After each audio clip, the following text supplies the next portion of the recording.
Good evening, everybody, and thank you for coming to meet with us this evening. It's a form of introduction. I'm Chief Cox of the Cobb County Police Department, and with me to my right is Deputy Chief Adcock, Deputy Chief Van Hooser, and Deputy Chief Hamilton. What I'm going to do is just spend a few minutes reading a statement, and then we're going to see a video in reference to the shooting incident that occurred back on July 13th of 2020. On the night of July 13th, 2020, Cobb County police officers were notified of a stolen vehicle in the area of Riverside Parkway. They located the vehicle and attempted a traffic stop as the vehicle entered the Quick Trip parking lot on Riverside. The driver of the vehicle refused to stop and chose to drive away to avoid the officers. This resulted in a vehicle pursuit on Riverside Parkway, and ultimately the driver entered a business complex and drove to the rear of that complex.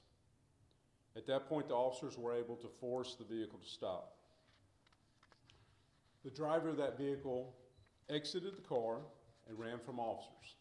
He was ultimately apprehended. The rear seat passenger remained in the car and was detained on scene. The right front seat passenger, Mr. Vincent Truitt, slid across from the passenger seat across the center of the vehicle and entered the driver's seat area. He then exited the driver's door in front of an officer that had begun to pursue the driver of the vehicle. Mr. Truitt was armed with a handgun as he exited the vehicle. Mr. Truitt attempted to run when the officer drew his issued weapon and fired 2 shots, striking Mr. Truitt both times. Mr. Truitt fell to the ground and was secured by officers. They then began to provide medical assistance.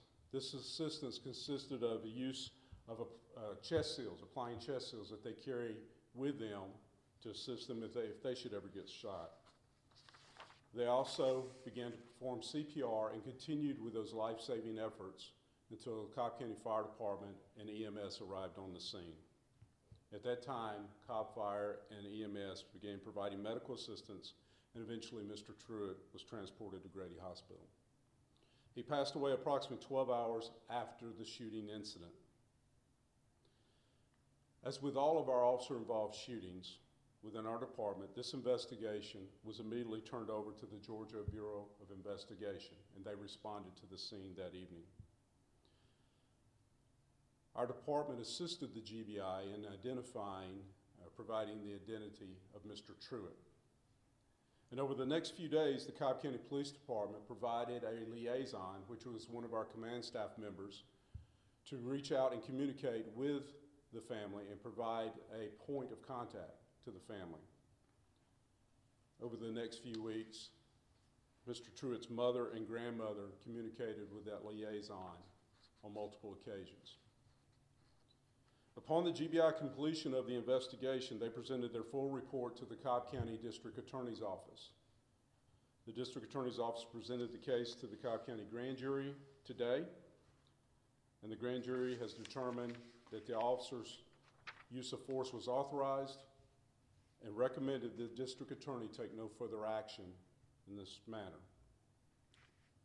There are multiple videos of this incident, and these videos show how fast this entire incident unfolded, especially when the driver of the vehicle, Mr. Truitt, exited the vehicle. I recognize that the loss of life is tragic. I cannot imagine the pain that the Truitt family has endured during this time. I've prayed for that family every day. I also recognize the stress that any officer goes through when they have to use any use of force or put in any situation they have to use force. And I've prayed for that officer and his family every day too. Both families will struggle with the emotions and feelings related to this event for many years to come. The department recognizes the need and desire of our community for a thorough, independent investigation in matters such as this. I appreciate the community's patience as we've gone through this process for the last many months. And I appreciate the thoroughness, professionalism, and transparency that has been provided by the GBI, the Cobb County District Attorney's Office, and members of the grand jury.